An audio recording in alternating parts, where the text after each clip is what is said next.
ke sana.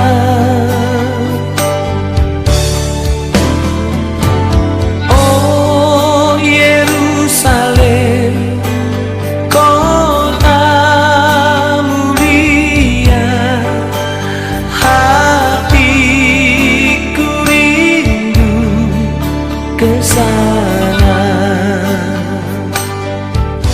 Shalom Bapak Ibu yang dikasihi oleh Tuhan Yesus Kristus. Kita bersyukur malam hari ini kembali lagi kita bersama-sama memuliakan nama Tuhan, memuji nama Tuhan. Mari sebelum kita beristirahat, membaringkan tubuh kita yang lemah, kita mau bangun roh kita mau bangun hubungan kita dengan Tuhan. Kembali minta kekuatan dari Roh Kudus. Dengan sebentar firman Tuhan, renungan yang akan disampaikan menjadi kekuatan baru buat kita. Mari tundukkan kepalamu, tutup mata jasmanimu dimanapun saudara berada. Katakan, Tuhan, aku butuh Engkau Bapa. Kami mau selalu bersyukur buat setiap hal yang Tuhan buat. Baik maupun tidak baik. Mungkin itu karena kelalaian kami, kelemahan kami Tuhan. Mari Kau terus bersama kami, memberikan kami kekuatan melewati setiap cobaan, rintangan Tuhan. Yang terus memberikan iman kami tetap teguh bahwa Engkau Yesus Juru Selamat kami Tuhan. Makasih Bapa. Kami bersyukur Tuhan. Oh Jesus. Oh, mari bawa hatimu. Mulai buka mulut menyatakan ucapan syukur, katakan terima kasih Tuhan. Terima kasih Tuhan. Oh Jesus.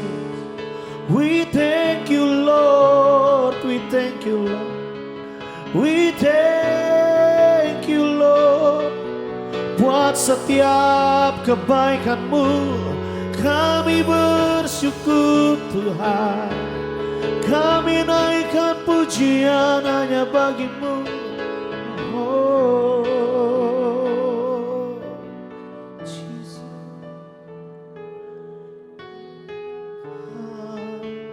Tuhan kami, Betapa mulianya dari hati nama-Mu Tuhan kami, dimuliakan atas seluruh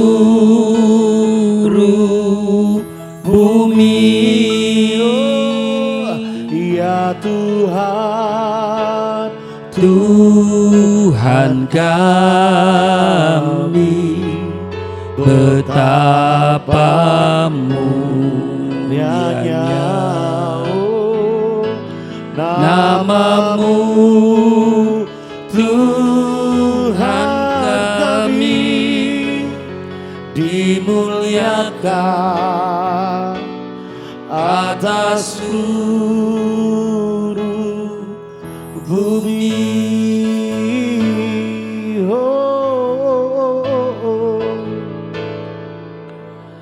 Aku hendak bersyukur pada Tuhan karena keadilan-Mu dan bermazmur bagi nama Tuhan yang maha tinggi.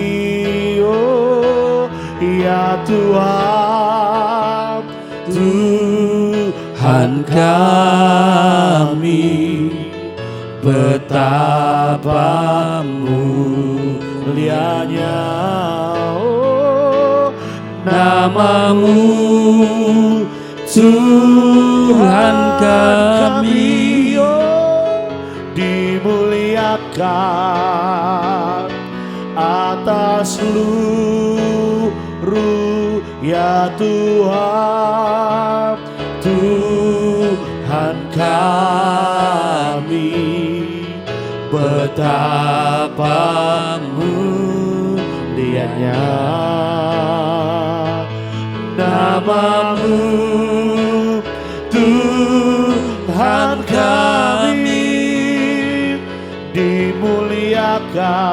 dimuliakan atas seluruh bumi.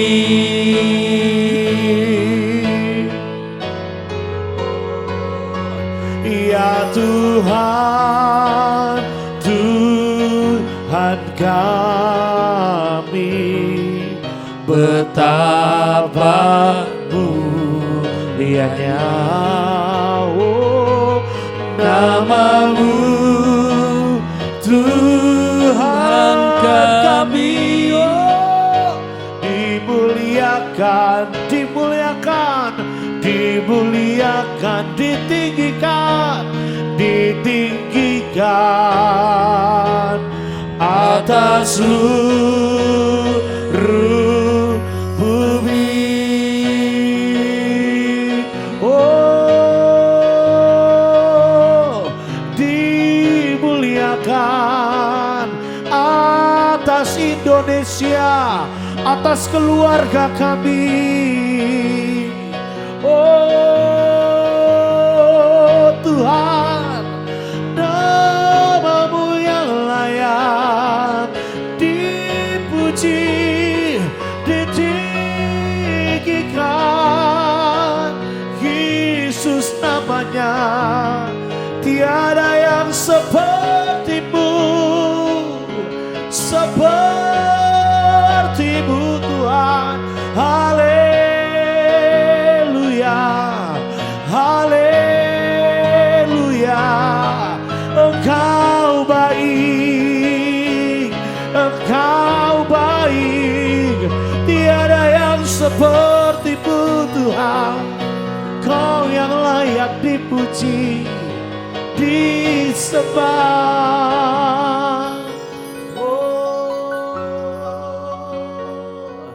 Besar Allahku, nyanyikan besar Allahku,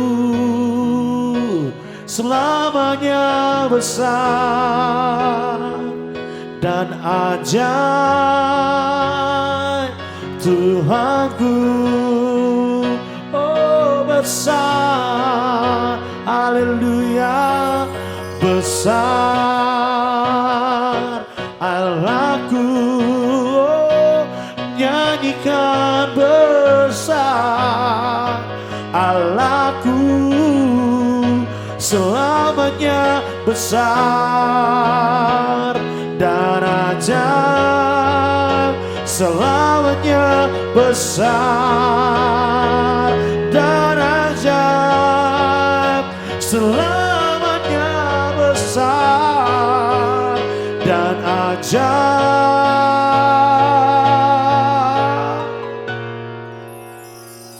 Tuhanku,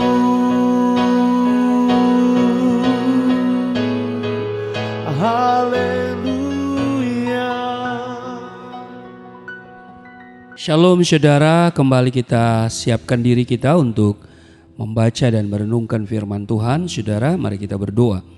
Segala kemuliaan hanya bagi-Mu Allah, di dalam nama Yesus Kristus kami datang mengucap syukur dan bersuka cita di hadirat-Mu, sebab Engkau telah menolong kami, memberkati kami, menyertai kami sepanjang hari dalam tugas kerja dan seluruh aktivitas kami. Kami mau datang kepada Tuhan, kami mau nyatakan syukur terima kasih kepada-Mu untuk segala yang kami raih ataupun yang belum kami raih. Kami percaya bahwa Tuhan tidak pernah gagal, bahwa penebus kami hidup, dan karena itu kami memiliki pengharapan, kami memiliki kepastian bahwa Engkau datang supaya kami hidup dan mempunyainya dalam segala kelimpahan.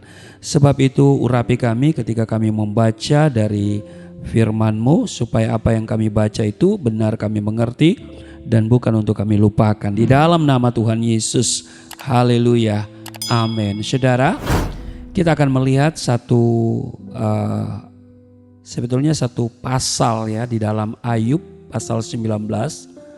Ayub yakin bahwa Allah akan memihak kepadanya. Jadi memang kita membutuhkan keberpihakan Tuhan.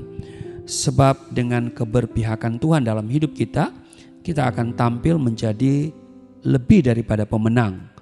Nah saudara, di ayat yang ke-25 di Ayub pasal 19, Ayub berkata begini, tetapi aku tahu penebusku hidup dan akhirnya ia akan bangkit di atas debu.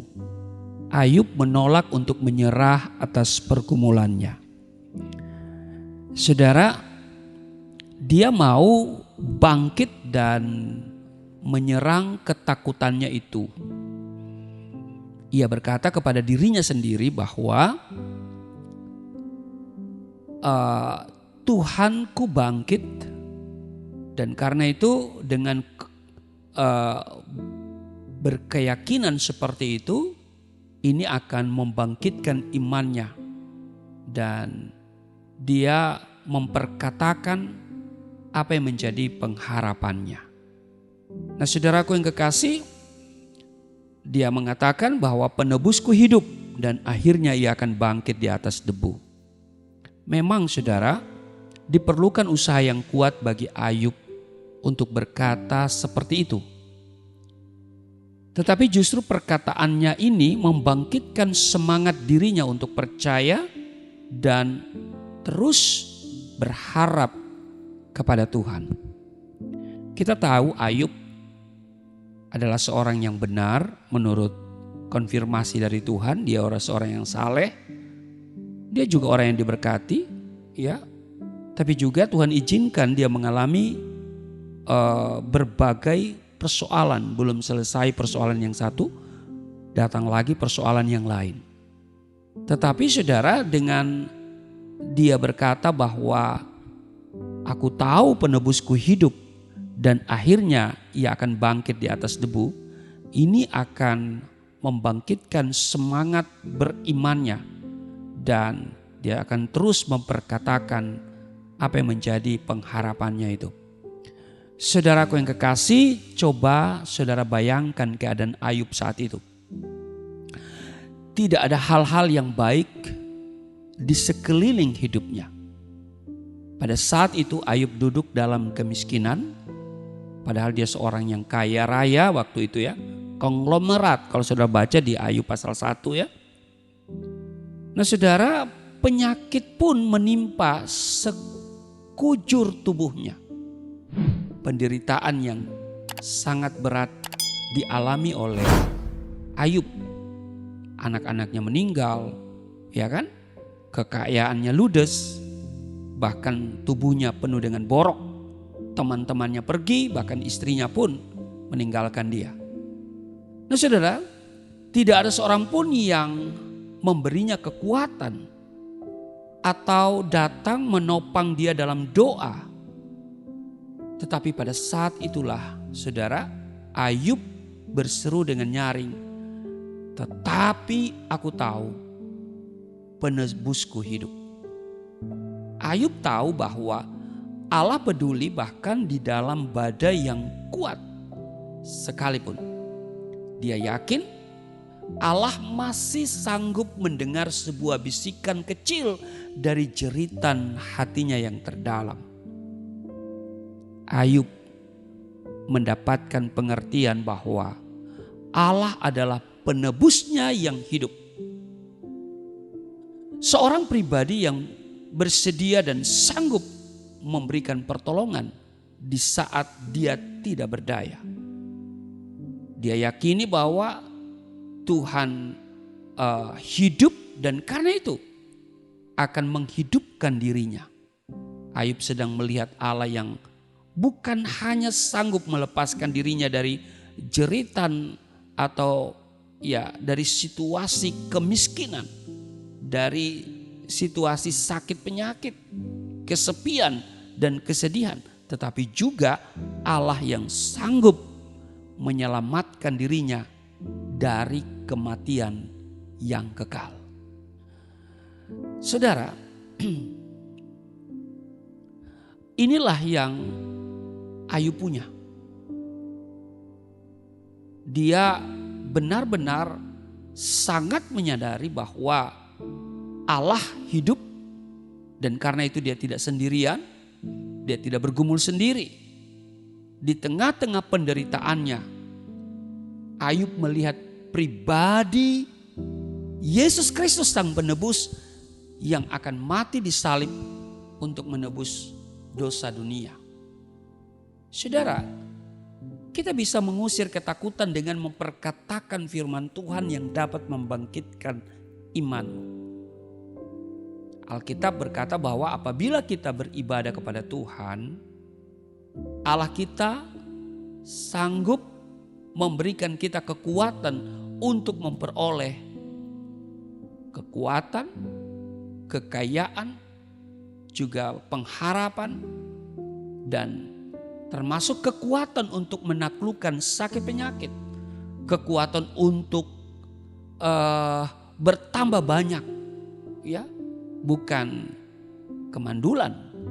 Mungkin saudara mengalami kemandulan dalam soal usaha, kemandulan dalam soal pelayanan, ya kan? Artinya ya gitu-gitu doang gitu kan, tidak berkembang, tidak progres, atau ya tidak ada terobosan-terobosan, ya. Tapi ketika kita memperkatakan firman Tuhan, kita datang beribadat, Allah kita sanggup memberikan kekuatan untuk menyelesaikan tugas panggilan hidup kita sampai garis akhir. Amin. Maka itu Ayub, saudara, dia datang kepada Tuhan dan dia yakin bahwa Tuhan akan mendengar, bahkan akan menjawab doa-doanya. Mari kita belajar dari seorang Ayub malam ini, saudara. Apa masalahmu? Ya, apa dan pergumulanmu? Ya, apa yang menjadi doamu hari-hari ini? Ya, teruslah datang kepada Tuhan. Jangan pernah ragu, jangan pernah saudara putus asa, ya, kehilangan sukacita. Ya. Saudara, Ayub adalah sosok, ya, teladan kita dalam menghadapi pergumulan, ya kan? Ya. Dia menolak untuk menyerah atas pergumulannya. Jangan pernah menyerah, saudara, ya. Tuhan sanggup menolong kita. Amin. Karena itu seperti lagu tadi, kita mau bersyukur untuk kebaikan, untuk keadilan Tuhan. Amin. Ya, mari ya saudara, kita datang kepada Tuhan. Kita mau sampaikan keluh kesah kita kepadanya. Kita bawa semuanya dalam doa. Amin. Ya saudara, ya. Mari saudara, kita nyatakan kepada Tuhan. Kita nyanyikan lagu tadi, saudara, yaitu aku hendak bersyukur pada Tuhan.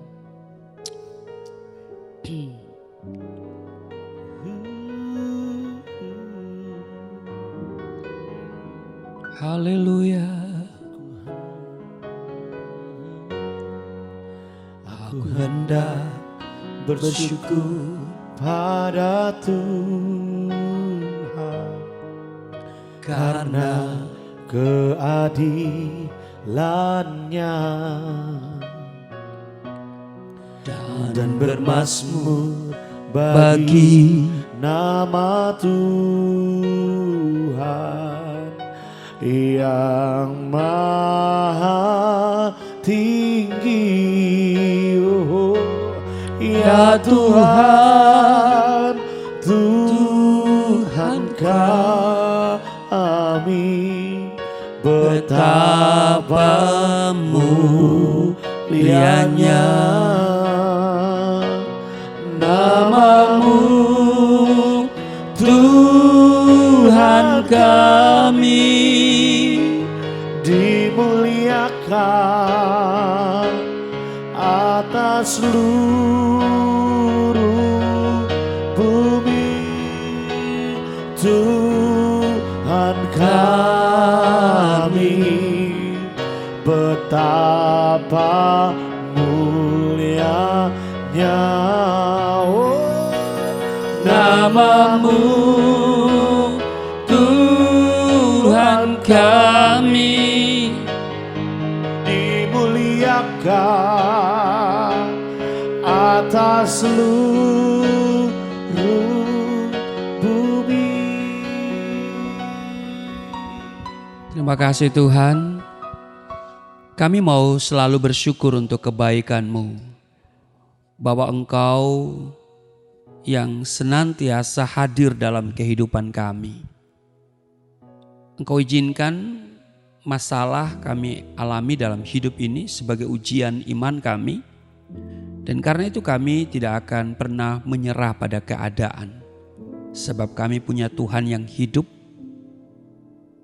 penebusku hidup, dan akhirnya ia akan bangkit di atas debu. Seperti yang disampaikan oleh Ayub. Terima kasih Tuhan.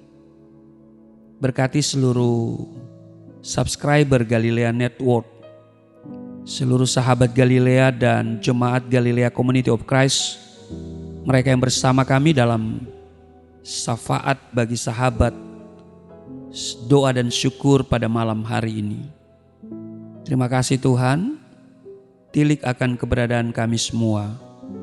Jika mereka ada dalam kelemahan, Tuhan kuatkan. Jika mereka berada dalam kekurangan, Tuhan cukupkan. Tuhan menyediakan semua kebutuhan kami. Kebutuhan jasmani, kebutuhan materi, kebutuhan rohani kami. Tuhan, Engkau Allah yang adil dan Engkau akan menyatakan keadilan-Mu. Kami akan terus mengikuti Engkau.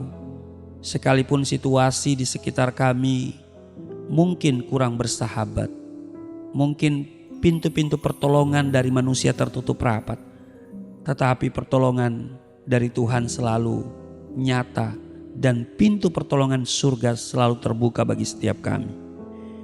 Haleluya, berkati bangsa dan negara kami, Indonesia penuh kemuliaan Tuhan.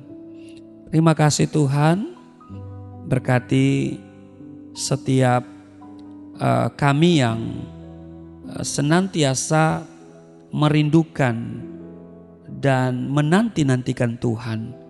Kami akan selalu dikuatkan dan kami akan terus memuji Tuhan. Inilah kami.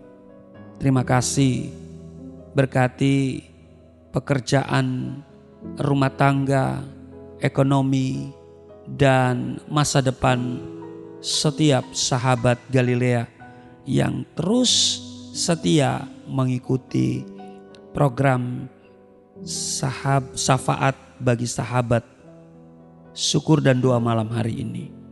Terima kasih Tuhan, jawab doa-doa mereka. Dan malam ini kami akan menikmati dalam istirahat tidur. Kami melepaskan semua kelelahan kami, dan Engkau berikan kami kekuatan baru. Engkau gantikan semua energi yang sudah keluar. Di saat kami tidur, Tuhan kerjakan hal-hal yang baik, dan Tuhan merancang hal-hal yang baik saat kami tidur, sehingga kami bangun besok pagi dengan kekuatan baru, dengan semangat, dan juga tentu dengan berkat-berkat yang baru yang Kau siapkan bagi kami. Terima kasih, kami terus mengucap syukur buat apa yang kami terima, buat apa yang kami alami dalam hidup kami di sepanjang hari ini. Kami akan tidur dan berikan kami perlindungan, berikan kami tidur yang baik, tidur yang penuh damai sejahtera sukacita. Di dalam nama Tuhan Yesus yang telah mengajar kami berdoa bersama-sama. Bapa kami yang di surga, dikuduskanlah nama-Mu, datanglah kerajaan-Mu, jadilah kehendak-Mu di bumi seperti di surga. Berilah kami pada hari ini makanan kami yang secukupnya, dan ampunilah akan kesalahan kami, seperti kami sudah mengampuni orang bersalah pada kami. Jangan bawa kami ke dalam pencobaan, tapi lepaskanlah kami daripada yang jahat. Sebab Engkau yang punya kerajaan, kuasa dan kemuliaan sampai selama-lamanya. Amin. Shalom Bapak Ibu, jumpa lagi bersama saya Pendeta Ruslimono Arfa dalam program ziarah ke Holy Land yang akan direncanakan pada tanggal 17 Oktober hingga 27, jadi ada 11 hari perjalanan yang sangat memberkati Bapak Ibu.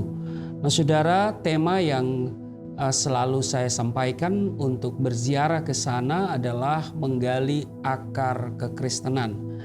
Firman Tuhan di dalam Mazmur 122 Aku bersuka cita ketika dikatakan orang kepadaku, mari kita pergi ke rumah Tuhan.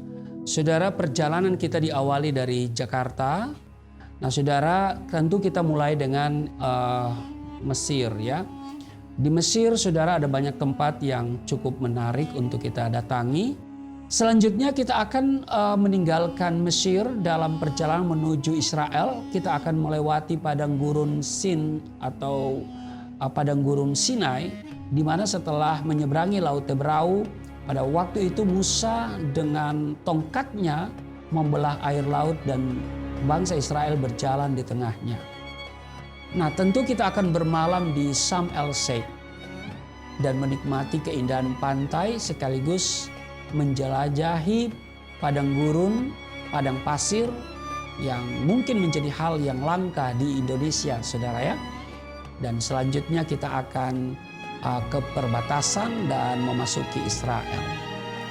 Nah, ketika kita memasuki perbatasan, dan perbatasan itu namanya Taba, perbatasan Mesir Israel. Kita akan melewati Eliat atau Laut Merah, daerah yang akan kita lewati ketika masuk Israel melalui perbatasan Taba, Mesir, Israel. Nah selanjutnya saudara, kita akan menuju Bethlehem. Bethlehem artinya rumah roti. Kita juga akan melihat gereja kelahiran Yesus, lebih dikenal dengan nama Nativity Church. Salah satu gereja terbesar di Bethlehem yang adalah wilayah Palestina, saudara. Kita juga akan ke Nazaret. Nazaret, kota di mana Allah melalui malaikat Gabriel membawa kabar kepada Maria bahwa dia akan mengandung dan melahirkan seorang anak laki-laki. Selanjutnya kita akan mengunjungi wilayah Yerusalem. Nah, Yerusalem, saudara, adalah kota terbesar dan utama di Israel dan menjadi ibu kota Israel. Kota yang berdiri di tengah-tengah lembah Yudea, bergelar sebagai ratu dari kota-kota dunia selama 30 abad. Terletak di ketinggian 800 meter dari permukaan laut, menjadi tempat yang dipilih Tuhan sebagai benteng monoteisme. Bagi umat Kristen, disinilah Tuhan Yesus datang dieluk-elukan, tetapi kemudian disalibkan, mati dan bangkit serta naik ke surga. Ada ruang perjamuan kudus terakhir juga akan kita kunjungi. Terletak di Bukit Zion, adalah tempat Tuhan Yesus dan murid-muridnya mengadakan perjamuan terakhir, terkenal dengan nama Last Supper Room. Kalau sudah baca di Markus pasal 14. Di ruang ini juga Tuhan Yesus menampakkan dirinya 2 kali kepada murid-muridnya setelah kebangkitannya dan kemudian menurunkan Roh Kudus. Tentu kita akan datang ke tempat yang sangat kudus bagi bangsa Yahudi, yaitu tembok ratapan. Kita juga akan pergi ke kapel kenaikan terletak di atas Bukit Zaitun. Di dalam kapel terdapat pijakan dengan cetakan kaki yang diyakini adalah pijakan kaki Tuhan Yesus ketika naik ke surga. Kemudian kita juga akan pergi ke Bukit Zaitun. Terletak di kawasan timur kota Yerusalem, melewati lembah Kidron dengan ketinggian puncak 300 kaki di atas Yerusalem. Nah, Bukit Zaitun dimuliakan oleh kaum Yahudi dan Kristen. Disinilah Kristus terangkat ke surga, menangisi kehancuran kota Yerusalem dan mengajarkan doa Bapa kami kepada murid-muridnya. Mari kita datang ke Yerusalem untuk melihat kota suci yang luar biasa, kota sangat bersejarah, kota yang disucikan oleh 3 agama, Islam, Yahudi, dan Kristen. Dan kiranya saudara bisa bersama saya pada 17 sampai 27 Oktober 2022. Tuhan Yesus memberkati. Shalom. Shalom Elohim Besem Hamashiach. Bapak Ibu, saya bersama Mr. Jamal, guide lokal selama kami berada di Israel. Mr. Jamal adalah seorang Arab Muslim. Dia tinggal di Yerusalem, dia punya kartu tanda penduduk Israel, tetapi dia memiliki paspor Yordania.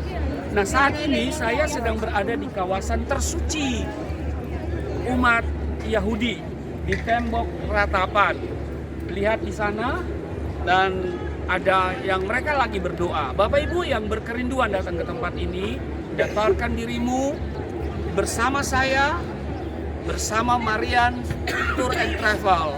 Shalom, Tuhan Yesus memberkati. Bapa kami yang di surga, di